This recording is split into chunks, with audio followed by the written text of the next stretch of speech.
అందరికీ నమస్కారం అండి. మొట్టమొదటిగా సజ్జనార్ గారికి, అంతకుముందు సివి ఆనంద్ గారికి, entire police department of Hyderabad and తెలంగాణకి మనస్ఫూర్తిగా కృతజ్ఞతలు, ధన్యవాదాలు తెలియజేసుకుంటున్నానండి. ఇది సినిమాలో సూపర్ హిట్ సీన్లా ఉందండి. విలన్ ఛాలెంజ్ చేస్తే హీరోలు వితిన్ 2 months తీసుకెళ్ళి కక్కటాల వెనకాల వేయడం అన్నది భస్మాసుర హస్తంలాగా తనే చేయబెట్టుకున్నాడు. Don't mess up with police, be careful, ఏం మాట్లాడతారు ఏం చేస్తారు అన్నది చాలా గట్టిగా చెప్పారు సజ్జనార్ గారు and entire police department. Thank you very much sir. ఒకటే చెప్పదలుచుకున్నా అండి, నథింగ్ ఈజ్ ఫ్రీ. మనకి జీవితంలో దొరికే ఏ వస్తువు కానీ ఏ విషయం కానీ ఉచితంగా రాదు. దాని వెనకాల హిడెన్ కాస్ట్ ఉంటుంది. ఆ హిడెన్ కాస్ట్ చాలా భయంకరంగా, చాలా దారుణంగా, చావు వరకు తీసుకెళ్లే వరకు ఉంటుంది.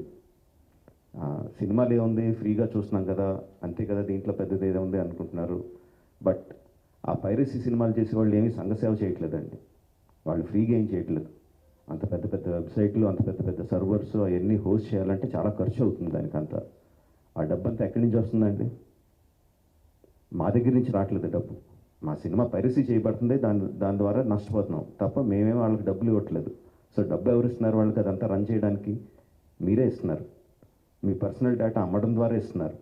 సో ఈ పర్సనల్ డేటా అన్నది చాలామందికి తెలియకపోవచ్చు, చాలామందికి తెలియచ్చు, చాలామందికి తెలియకపోవచ్చు. సింపుల్ థింగ్, మీ పేరు, మీ ఫోన్ నెంబరు, ఆర్ మీ పేరు, మీ ఆధార్ కార్డ్ నెంబరు, ఆర్ మీ పేరు, ఆర్ మీ ఈమెయిల్ ఐడి, ఈ మాత్రం ఇన్ఫర్మేషన్ ఉంటే చాలండి సైబర్ క్రైమ్ కమిట్ చేయడానికి. అంటే ఒక రకం కాదు, అది కొన్ని వందల వేల రకాలుగా వాళ్ళు మీ ఇన్ఫర్మేషన్ని క్రిమినల్స్కి అమ్ముతున్నారు. మీ దగ్గర నుంచి మీరు తీసుకోవడానికి జస్ట్ మీ పేరు, ఫోన్ నెంబర్ ఎంటర్ చేస్తే సరిపోద్ది అనుకుంటున్నారు. బట్ ఆ ఇన్ఫర్మేషన్ని వాళ్ళు క్రిమినల్స్కి అమ్ముతున్నారు. ఆ క్రిమినల్స్ చేసే సైబర్ క్రైమ్స్ దాని మూలంగా ఎఫెక్ట్ అయినాయి. ఎన్నోసార్లు ఎన్నో రకాలుగా వీడియోస్లో చూపిస్తున్నాం. జస్ట్ డబ్బులు పోవడం కాదు, ప్రాణాలు పోయే వరకు వెళ్తుంది. సో ప్లీజ్ అండర్స్టాండ్, మాకన్నా కూడా మీరు ఎక్కువ లూజ్ అవుతున్నారు ఈ పైరసీ చేయడం మూలంగా. Please don't get affected. Every one has a choice. కొన్ని వందల రూపాయలు పెట్టి సినిమా థియేటర్కి వెళ్ళి చూడడం ఒకటి, సంవత్సరానికి కొన్ని వందల రూపాయలు పెట్టి నెట్ఫ్లిక్స్ లాంటి లెజిటిమేట్ సైట్స్ని సబ్స్క్రిప్షన్ తీసుకొని సినిమా చూడడం ఒకటి, ఫ్రీగా ఈ పైరసీ సైట్లో చూడడం ఒకటి. The choice is yours. లెజిటిమేట్గా చూస్తారా ఆర్ ప్రాణాల మీదకి తెచ్చుకుంటారా?